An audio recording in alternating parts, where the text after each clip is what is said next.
కొద్ది నిమిషాలు చేసి ఆరాధన చేద్దాము. కీర్తనలు 1వ అధ్యాయం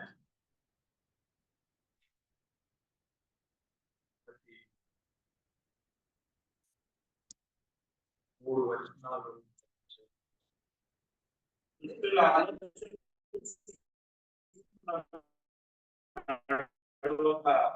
పాపుల మార్గం యెహోవా ధర్మశాస్త్రమునందు ఆనందించుచు దివారాత్రము దానిని ధ్యానించువాడు ధన్యుడు.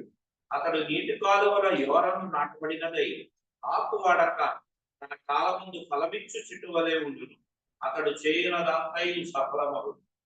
ఇక్కడ 2 రకాల జనాల గురించి ఇక్కడ రాయబడి ఉన్నది. దాంట్లో ఒకరేమో దుష్టుల ఆలోచన ప్రకారం నడవడం, పాపల మార్గంలో వాళ్ళు నడిచేవాళ్ళు, అలాగే అపహాస్యులు కూర్చునే వాళ్ళు, ఇలా చూస్తున్నాం మనము. ఇంకో పక్కన ఒక ఆయన దేవుని వాక్యం ధ్యానం చేసి దేవుని వాక్యానుసారం నడిచేవారు. వాళ్ళు ఒక జీవితం చూడండి, చక్కటి చెట్లు, ఆకులు ఎప్పుడు కూడా పచ్చగా ఉంటాయి, దాని యొక్క సీజన్ లో అది ఫలం ఇస్తుంది. మన జీవితంలో కూడా ప్రతిరోజు మన ఎదుట 2 చాయిస్లు ఉంటాయి. ఈ పద్ధతి ఈ మార్గం ఒక చాయిస్ ఉంటే ప్రతిరోజు మనం ఒక చాయిస్ తీసుకుంటూనే ఉంటాం. పిల్లలన్నా సరే, పెద్దోళ్ళన్నా సరే. దేవుడు మనకిచ్చే, కానీ దేవునికి స్తోత్రం. ఎందుకంటే ఈ బైబిల్ నిండా దేవుని పద్ధతుల గురించి చక్కగా రాస్తున్నాయి. మంచి మంచి విషయాలు ఎన్నో గ్రంథాల్లో, పుస్తకాల్లో రాసి ఉంటారు. కానీ ఈ యొక్క ప్రత్యేకమైన గ్రంథము అనుభవంతో నమ్ముతున్నాము. ఇది నిజమైన ఒక పద్ధతులు రాయబడి ఉన్నది. ఇక్కడ దీంట్లో నడుచుకుంటే, అంటే ఇది ఎవరు రాశారు, నిజంగానే దేవుని వాక్యమా కాదా నేను చెప్పలేను, నేను చూడలేదు. కానీ దీని ప్రకారం నడుస్తూ ఉంటే నా జీవితంలో శారీరకమైన మేలు గురించి కాదు నేను మాట్లాడేది, ఆత్మలో ఎంతో నెమ్మది, గైడెన్స్ ప్రకారం వెళ్తే ఎంతో నెమ్మది. ఇది ఆ యవన కాలంలోనే ఇంకా బాగా తెలుసుంటే ఎంత బాగుండేది, ఇంకా బాగా జీవించగలిగేవాన్నేమో అని చెప్పి అనుకుంటూ ఉంటాను. చాలా మంది యవనస్తులు ఉన్నారు, ఇదే టైం. దేవుని వాక్యం కాదు నేను అన్నట్టు ఎవరు ప్రూవ్ చేయడానికి ఎవరు లేరు. ఈ అనుభవంతో మనం చూసి దీని ప్రకారం నడుచుకుంటూ ఉండే కొద్ది మనకి దాని యొక్క ఎక్స్పీరియన్స్ వస్తూ ఉంటే మనకి నమ్మకం కుదురుతుంది, ఇంకా బలం అయిపోతుంది, ఇంకా చదువుకుంటాం, ఇంకా కొత్త కొత్త విషయాలు చదువుకోవచ్చు. ఇక్కడ మొదటిగా రాసింది దుష్టుల ఆలోచన చెప్పున. సో ఇది ఒక చిన్న అంశం మనం ధ్యానం చేసి, ఇక్కడ ఈ ఒక వ్యక్తి ఒక జీవితం చూడండి. మనం కూడా ఒక కాలంలో అలా ఉండేవాళ్ళం. దుష్టుల ఆలోచన, దుష్టులు అంటే మనము ఎవరన్నా మీరు దుష్టులండి మీ ఆలోచన ప్రకారం నేను నడవనంటే వాళ్ళు కోపడతారు. దుష్టులు అంటే దేవుని లెక్క చేయకుండా జీవించే, అంటే వాళ్ళకి పెద్ద లెక్కలేదు, వాళ్ళ సొంత తెలివితేటలతో జీవించే వాళ్ళు ఒక కేటగిరీ. ఇంకో కేటగిరీ దేవుణ్ణి ఆధారం చేసుకొని జీవించేవాళ్ళు. దేవుణ్ణి లెక్క పెట్టని వాళ్ళ దగ్గర మనం వెళ్ళి అడ్వైజ్లు తీసుకోకూడదు. మంచి మంచి అడ్వైజ్లు ఇస్తారు. వాళ్ళ అడ్వైజ్లు ఎలా ఉంటాయంటే ప్రతీకారం తీర్చండి అంటారు, కొద్ది ఆడొచ్చులేండి పర్వాలేదండి అంటారు, ఎలా క్షమిస్తామండి అంటారు, వాళ్ళు చెప్తే మనం ఊరుకుంటామా ఏంటి అంటారు. ఇది ఒక ఆలోచన విధానం.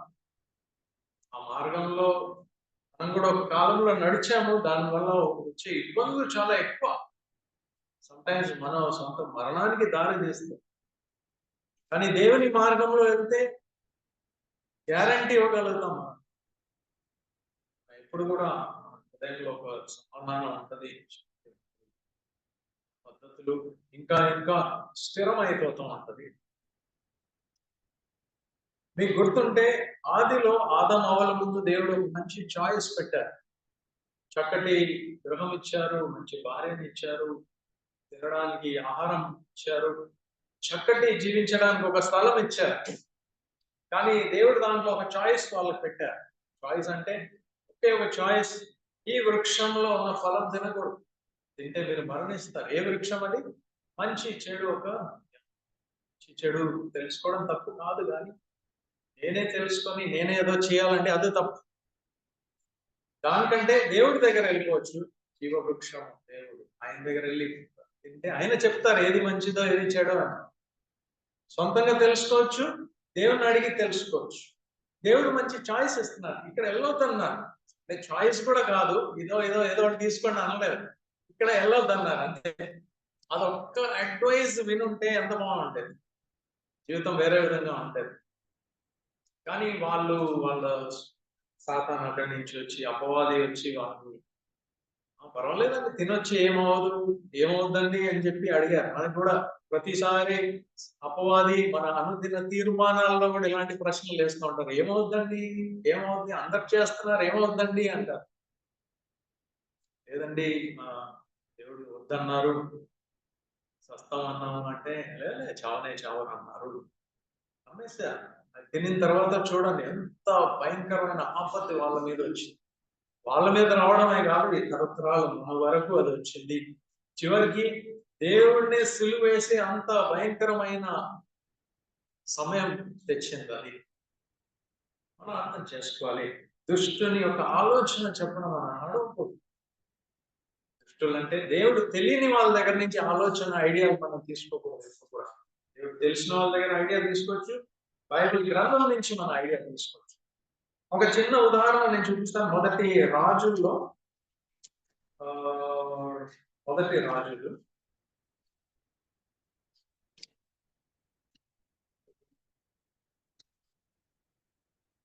12వ అధ్యాయం చూడండి. ఇక్కడ ఒక రాజు గురించి మనం చదువుతున్నాం, రెహోబోయాము అనే రాజు.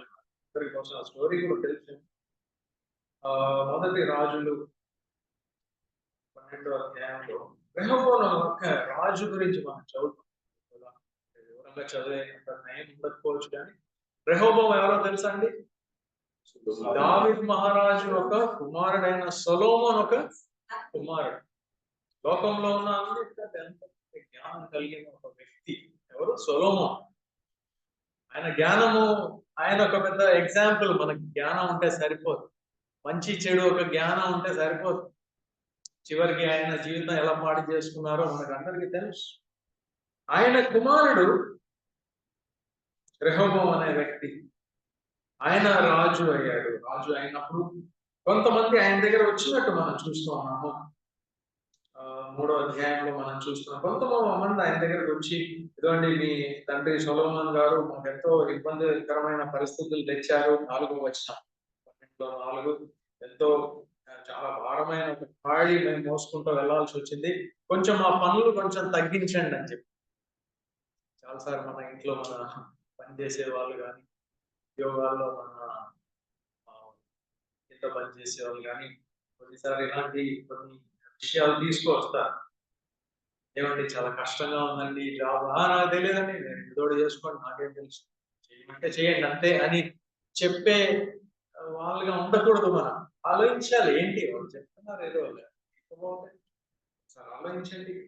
వాళ్ళు ఏమన్నారంటే ఇలా ఇలా ఉండిందండి అంటే, ఆయన ఏం చేశారో తెలుసా? 5వ వచనం రాయబడింది. ఆయన చెప్పారు 3 రోజుల తర్వాత రండి, నేను ఏ విషయం నేను తెలిసి చెప్తా అన్నారు. 6వ వచనం చూస్తే ఈ రాజు మంచి ఒక పని చేశారు. ఏంటి? జ్ఞానులు, కొంచెం మంది పెద్దోళ్ళు, వాళ్ళకి కొంచెం అనుభవ జ్ఞానం అంతా ఉంది, వాళ్ళు పిలిచి అడిగారు. వాళ్ళని అడిగారు, ఏంటండి వీళ్ళు ఇలా వచ్చి అడుగుతున్నారు, పనులు ఎక్కువైపోయినాయి అంట, ఇబ్బందికరంగా ఉందంట పరిస్థితి, ఏం చేయమంటారు అని అడిగితే ఆయన ఏం చెప్పారు? వాళ్ళు చెప్పారు, చూడండి మీ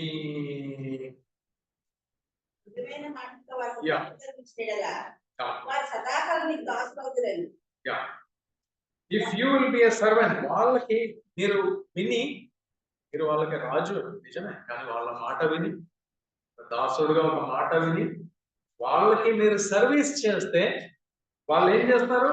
మీ జీవిత కాలం అంతా మీకు దాసులుగా ఉంటారు. ఇది చూడండి యేసుక్రీస్తు ప్రభు పద్ధతి. అది మనం ఎక్కడన్నా ఒక అధికారిగా ఉన్నప్పుడు కానీ, ఎక్కడన్నా దేవుడు మనకు అధికారంలో పెడితే మనము ఆ బాస్, నేను గొప్పవాడు అంటే, భర్తలు అలా ఉంటారు ఇంట్లో, నేను గొప్పవాడు వినాలన్నమాట. దేవుడు అందుకు కాదండి. మనకు చక్కటి ఉదాహరణ యేసుక్రీస్తు ప్రభు ఇచ్చారు.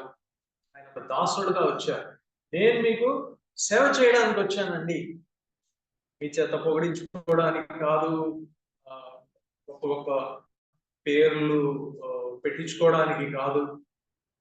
నేను మీ దాసుని, మీకు ఎలా సహాయం చేయాలో అది నేను చూస్తాను. I want to serve you, I want to help. So అలాంటి మంచి సలహా ఇచ్చినా కూడా ఆయన ఏం చేశారు, ఆయన కొంతమంది ఆయన స్నేహితులు, పాతకాలం స్నేహితులు, యవనస్తులు వాళ్ళ దగ్గరికి వెళ్ళారు. 8వ వచనము, యవనస్తుల్ని అడిగితే వాళ్ళు ఏం చెప్పారు? 10వ వచనం చూడండి. మీ ఎదిగిన యవనస్తులు ఈ ఆలోచన చెప్పింది, ఈ తండ్రి మా కార్యం బలవేదగా చేస్తాను, నువ్వు దాన్ని సుఖంగా చేయమని నీతో చెప్పుకున్నా ఈ జనులకి ఆత్మీయము. నా తండ్రి నడుము కంటే నా చిట్టవేలు పెద్దగా ఉండదు. నా తండ్రి నీ మీద బరువైన కార్యం పెట్టి సరే, నేను ఆ కార్యంగా బరువుగా చేయదు. నా తండ్రి చుట్టూ నన్ను శిక్షించదు సరే, నేను కొరడాక నేను శిక్షి. దీని తర్వాత చూసారు కదా ఎంత అలాంటి మాటలు వీళ్ళు మాట్లాడు. ఇంకా ఏమనుకుంటున్నారేంటి, నేను రాజుని, చెప్పింది చేయండి, ఇంకా బరువు పెంచుతాను ఏమనుకుంటున్నారు అని చెప్పంటే ఏమైందో తెలుసండి మీకు? ఆ రాజ్యము 2 కింద విడిపోయింది. వాళ్ళు వెంటనే అక్కడ కొంతమంది తీర్మానం తీసుకున్నారు.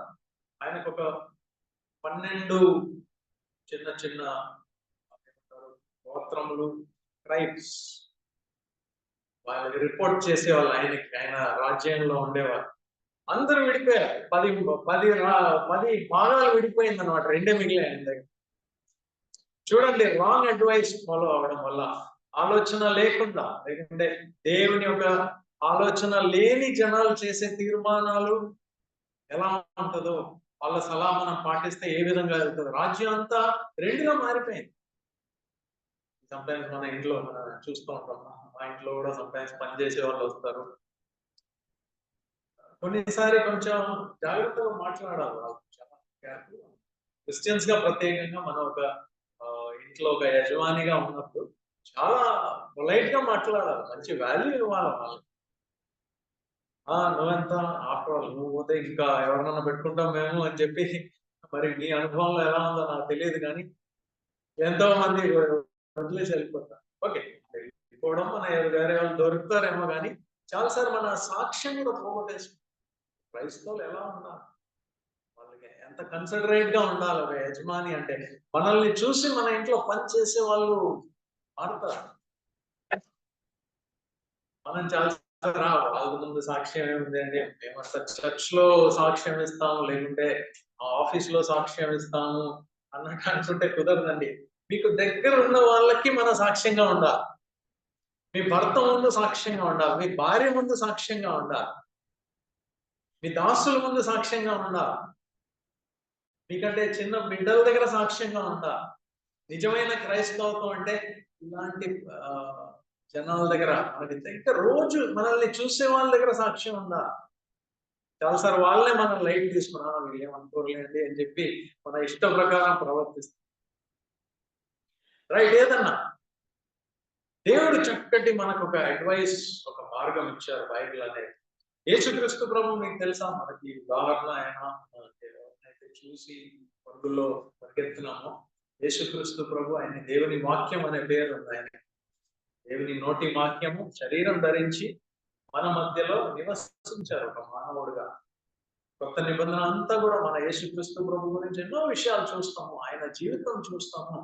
అది మనకు ఒక గొప్ప ఉదాహరణగా. ఇంతకుముందు దేవుడు మాటలతో చెప్పి అడ్వైస్ చేసేవాళ్ళు జనాలకి. ఎలా మాట్లాడేవాళ్ళు? ప్రవక్తల ద్వారా మాట్లాడేవాళ్ళు. ఇప్పుడు ఎవరి ద్వారా మాట్లాడుతున్నారండి? ఎవ్రీ పత్రికలో మొదటి అధ్యాయంలో వచనాల్లో చెప్పినట్టు తన కుమారుని ద్వారా మాట్లాడుతున్నారు, కుమారుని యొక్క జీవితం ద్వారా మాట్లాడుతున్నారు. ఆయన్ని చూడండి, ఆయన్ని చూసి నేర్చుకోండి. ఆయన ఏమన్నారు? నా ఎదుకు రండి, నేను నేర్పిస్తాను, మీకు చక్కటి విషయాలు నేర్పిస్తాను, ఏ మార్గంలో వెళ్ళాలో నేర్పిస్తాను. మత్తయి సువార్త 7వ అధ్యాయంలో ఆయన చెప్పారు, 2 మార్గాలు ఉన్నాయి చూడండి. 7వ అధ్యాయంలో 13వ వచనము, ఇరుకు ద్వారం ద్వారా ప్రవేశించుడి, నాశనముకు పోవు మార్గము వెడల్పుగా ఉంది. అంటే ఒక గేట్ ఉంది. మన ఇంటి దగ్గర కూడా ఫస్ట్ ఏమొస్తుంది అండి, మనకి ఎదురుగా గేట్ వస్తుంది. గేట్ తర్వాత ఏముంటదండి, అంటే ఇల్లు ఎలా ఉన్నాయో తెలియదు, ఇండిపెండెంట్ హౌసెస్ అయితే గేట్ ఉంటుంది, దాని తర్వాత ఒక ద్వారం ఉంటుంది, ఒక పాత్ ఉంటుంది, ఒక మార్గం ఉంటుంది. మనం అందరూ కూడా కలిపి తప్పుడు మార్గంలో వెళ్ళిన కాలం ఉంది. అందరు వెళ్తున్నారు, దాంట్లో ఓళ్ళంత మంది ఉన్నారు, అందరు వెళ్ళిపోతా ఉన్నారు. అది ఎక్కడికి దారి తీస్తుందండి? నాశనము. ఒక రోజు అలాగే పర్వాలేదు లేని మాకు టైం లేదు, అది లేదు, అన్ని రకాల సాకులు చెప్పుకుంటాం. ఎప్పుడో మంచం మీద పడే వరకు కూడా మనము లెక్క చేయము దేవుని. అది దౌర్భాగ్య పరిస్థితి. మన కాలంలో దేవుడిని తెలుసుకుంటే ఎంత బాగుంటుంది, కానీ చాలాసారి మనం వినం. నా ఇష్టం, నా ఇష్టం, నా ఆరోగ్యం. చాలాసారి పిల్లలు తల్లిదండ్రుల్ని కొడుతూ ఉంటారు. ఏమనుకుంటారో నాకు తెలియదు, కానీ ఎంత గర్వం, అహంకారం. అంటే ఏమవదు, ఎవరేం చేసుకుంటారు అని చెప్పి ఒక భావం. వాళ్ళందరూ చివరికి ఎట్లా వచ్చేస్తుంది, దానిలో గ్యారంటీ. వాళ్ళు బ్యాడ్ నుంచి ఇంకా వరుసగా అయిపోతారు. కానీ మీకు నాకు ఈ విశాలమైన వెడల్పైన ఈ మార్గంలో వెళ్ళిపోయి నాశనానికి వెళ్ళే మనల్ని ఒక మూల నుంచి యేసుక్రీస్తు ప్రభువు మనల్ని పిలుస్తున్నారు. జీవంతో ఉన్న మార్గము ఆ ద్వారం ఎలా ఉంది?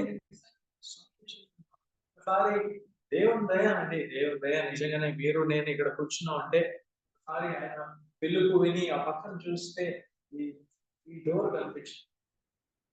అందరు వెళ్ళట్లేదు దాంట్లో, కొంతమంది ఒకరు ఇద్దరు లోపలికి వెళ్ళినట్టు కనపడుతున్నారు, ద్వారం దగ్గర ఉన్నారు, వెళ్ళాలా వద్దా అని చూస్తున్నారు. దేవునికి స్తోత్రం. మీకు నాకు దేవుడు చెప్తాను, ఇదిగో బల్బు వెలిగింది. మనకి వెలిగిన మనము ఆ ద్వారం దగ్గర ఉండిపోవడం కాదు, ఇరుకైన మార్గంలో దేవుని యొక్క అడ్వైస్ ఎప్పుడు కూడా ఇరుకైన మార్గంలో వెళ్ళిపోవడం. ఈ ఇరుకైన మార్గంలో ఏమొస్తుందో తెలుసండి, ఇక్కడే మనస్సులో మోసుకొని అనుదినము నడుచుకుంటూ వెళ్ళాలండి. అవతల ఏముందండి? జీవం ఉన్నది. ఇప్పుడు కష్టంగానే ఉంటది, కానీ మార్గంలో ఎప్పుడు కష్టం. కానీ మనసులో మనం మోసుకుంటూ వెళ్ళాలి. దేవుడు అనగా మన జీవితంలో దేవుడు అనుదినం పెట్టే భారము, ఇబ్బందులు, ఇరుకులు, ఇది నా తండ్రి నాకు ఇచ్చారు అని గ్రహించాలి. ఇది నా తండ్రి నాకు ఇచ్చారు కనుక నాకు వచ్చింది, కనుక నేను తీసుకోవాల్సిందే, నేను తాగాల్సిందే అనే ఒక ఎప్పుడు భావం ఉండాలి. ఇకైనా మార్గంలో అలా వెళ్తూ జీవం కలుగుతుంది. మీకు తెలుసండి, యేసుక్రీస్తు ప్రభు అదే మార్గంలో వెళ్ళున్నారు.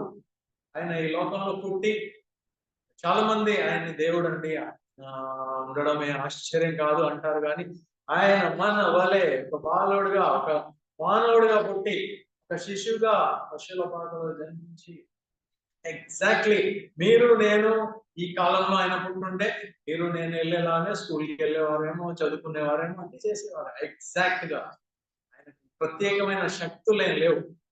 ఆయనకు ఎందుకు శక్తి వచ్చిందంటే దేవుని కృప ఆయన మీద ఉండింది. దేవుని కృప ఆయన మీద ఎందుకు ఉండిందండి? ఆయన తగ్గింపు కలిగిన జీవితం జీవించారు కనుక. పరలోకంలో నుంచి ఆయన తగ్గింపు మొదలైంది. దేవునితో సమానంగా ఉన్న వ్యక్తి తగ్గించుకున్నారు. మనుషుల మధ్యలో దాసుడిగా ఉన్నాడు. ఇంకా దాసుల కంటే తక్కువ వర్స్ట్ ఎవరండి? ఒక దుర్మార్గుడైన క్రిమినల్, వర్స్ట్ ఫెలో లాగా ఆయన సిలువ వేశారు. అంత తగ్గించుకున్నారు ఆయన. కేవలం దేవుడు ఏం చెప్తే చేయాలి అంతే.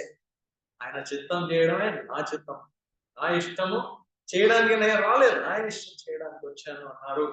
తగ్గించుకున్నారు కనుక దేవుని కృప ఎప్పుడు ఆయన మీద ఉన్నది. కృప అంటే మనకి లేని ఒక శక్తి, ప్రత్యేకమైన శక్తి. మనం పెరికి వాళ్ళం, కానీ దేవుని కృప ఉంటే మనం ధైర్యం కలిగి ఉంటాం. మామూలుగా అయితే అబద్ధాలు ఆడేస్తాం, అన్ని చేస్తాము, కానీ దేవుని కృప ఉంటే అబద్ధాలు ఆడతాం, టెంప్టేషన్ ని మనం ఎదుర్కొంటాం.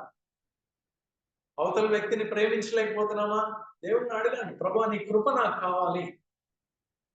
కృప చేస్తే మనము ప్రేమించగలుగుతాం ఈజీ. కృప ఎవరికి వస్తుందండి? దీనులకి మాత్రమే వస్తుంది. తగ్గించుకునే వాళ్ళు, తక్కువ తగ్గించి జీవించే వాళ్ళు. యేసుక్రీస్తు ప్రభు ఆ మార్గం ఎన్నుకున్నారు. మీకు మత్తయి సువార్త 16వ అధ్యాయంలో ఆయన ఆయన శిష్యులతో ఆయన చెప్తూ ఆయన వాళ్ళకి 16వ అధ్యాయంలో 21వ వచనం ఆయన చెప్పారు, ఇదిగోండి నేను జెరూసలేంకి వెళ్తున్నాను. మత్తయి 16:21. అప్పటి నుండి యా. తాను యెరూషలేముకు వెళ్ళి పెద్దల చేతను ప్రధాన యాజకుల చేతను శాస్త్రుల చేతను అనేక హింసలు పొంది చంపబడి మూడో దినమున యేసు అగత్యమని యేసు తన శిష్యులకు తెలియజేయడం మొదలు పెట్టగా పేతురు ఆయన చెయ్యి పట్టుకుని ప్రభువా, అది నీకు దూర్మము కాక నీకెన్నడూ కలగదని ఆయన ప్రతిస్తున్నారు. అయితే ఆయన పేతురు వైపు చూసి, సాతానా, నా వైపు పొమ్ము. నువ్వు నాకు అభ్యంతరకారమై ఉన్నావు. నువ్వు మనుషుల సంగతినే తలంచుకున్నావు కానీ దేవుని సంగతులు తలంపుకుంటావని పేతురు. రైట్, అక్కడ చూసారండి. యేసుక్రీస్తు ప్రభు ఎప్పుడైతే వీళ్ళకి శిలువ మార్గం గురించి బోధించారో, శిలువ ఉంది ఎదురుగా, ఇలా ఇలా జరుగుతుంది, ఇబ్బందులు ఉన్నాయి, ఇరుకులు ఉన్నాయి అని చెప్పగానే వెంటనే సాతాను ఎవరి ద్వారా అండి? ఆయన చాలా దగ్గరలో ఉన్న ఒక సహోదరుడు, స్నేహితులు. సో దీని నుంచి మనకు వార్నింగ్ ఏమొస్తుందండి? చాలాసార్లు మన స్నేహితులు కూడా సాతానికి చోటు ఇస్తారు. ఎవరిదైతే మనసంతా లోకం వాటి మీద ఉంటుందో వాళ్ళు ఎప్పుడు కూడా అలాగే ఉంటారు. సాతాను ఎక్కడో వాళ్ళ జైల్లో దూరిపోతారు. అందుకే మనం ఎప్పుడు పైన వాటి గురించి మన మనస్సు ఉంచుకుంటే మనకు ఆ ఇబ్బంది ఉండదు. కానీ ఎప్పుడు సగం ఒక లోకంలో ఉన్న విషయాల గురించి పట్టించుకుంటూ, సగం పైన ఉన్న వాటి పట్టించుకుంటూ ఉంటే సాతాను సందు చూసి దూరిపోతారు. మంచి సలహా ఇచ్చినట్టు అనిపిస్తుంది మనకి కదా, ఏమో ప్రభు అలా జరగకూడదండి, ఇక అలా జరగకూడదండి అని చెప్పడం అంటే అది ఈయన చెప్ప చూడండి, సాతాను అని చెప్పి చాలా కఠినమైన మాటలు, అవసరమైన మాటలు. నాకు అడ్డంగా ఉన్నాం, దేవుని చిత్తం ఏంటో మనం అది చేయాలండి. నీ ఆలోచన నీకు ఇష్టం వచ్చినట్టు ఏం అవ్వకూడదు అనుకుంటే ఆలోచన ప్రకారం వెళ్ళాలి. శిలువ మార్గంలో నేను వెళ్ళాల్సిందే. ఈరోజు మన ఆరాధన చేస్తూ ఉండగా జ్ఞాపకం చేసుకో, దేవుడు మన ముందు మంచి చాయిసెస్ పెట్టు, మంచి అడ్వైజర్ గా దేవుడు చక్కటి గ్రంథం ఉండడం బట్టి వ్యక్తిగతంగా అయితే నేను చెప్పగలుగుతాను, నా జీవితంలో ఎంతో నెమ్మది. అది ఎప్పుడో కాదు, లైవ్లో ఇప్పుడు కూడా, ఈ రోజుల్లో కూడా ఎంతో ఇబ్బంది, ప్రెషర్ ఉన్నప్పుడు, మైండ్ అంతా ప్రెషర్ లో ఉన్నప్పుడు, టెన్షన్ లో ఉన్నప్పుడు, నిద్రపట్టని పరిస్థితుల్లో కూడా దేవుడు ఆయన మాట ద్వారా ఏదో ఒక మాట చెప్పి పర్వాలేదు తోడుంటాను, తగ్గించుకొని జీవించు, నేను ఉంటాను తోడు అని చెప్పి నిజంగానే ఈ దేవుని యొక్క వాక్యాన్ని బట్టి చూపిద్దాము. కాకపోతే రోజు మనం ధ్యానం చేసిన వచ్చిన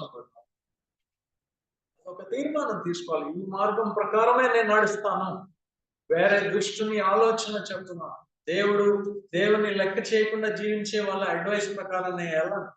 అక్కడ ఏ రాసి ఉందండి? కీర్తన 1వ అధ్యాయంలో ఆయన వాళ్ళ ఆలోచన చెప్పున మన ఆలోచన ఐడియా ప్రకారం మనము నడుచుకుంటే నెక్స్ట్ ఏ రాసింది అన్నారు? నిల్చోవాల్సి వస్తుంది.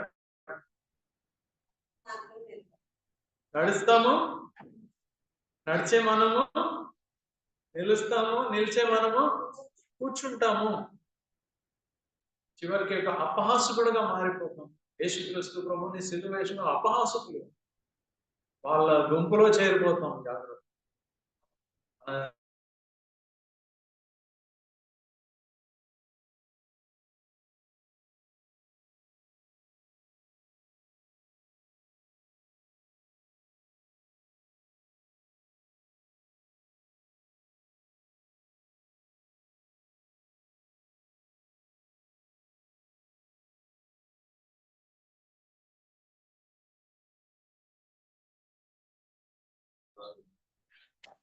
పల్లవి మొదటి 2 చరణాలు నిలబడి జీవించాలి పూర్చుకోండి.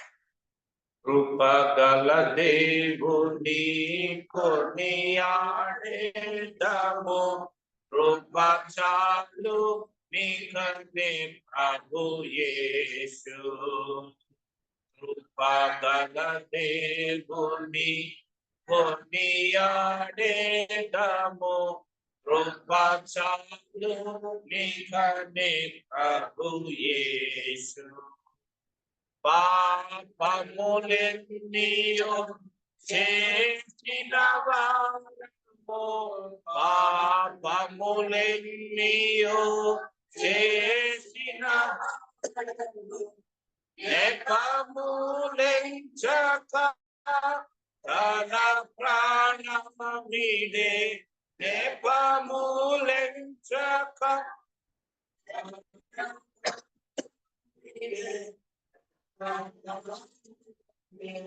రక్షించే మనలా కృప ద్వారా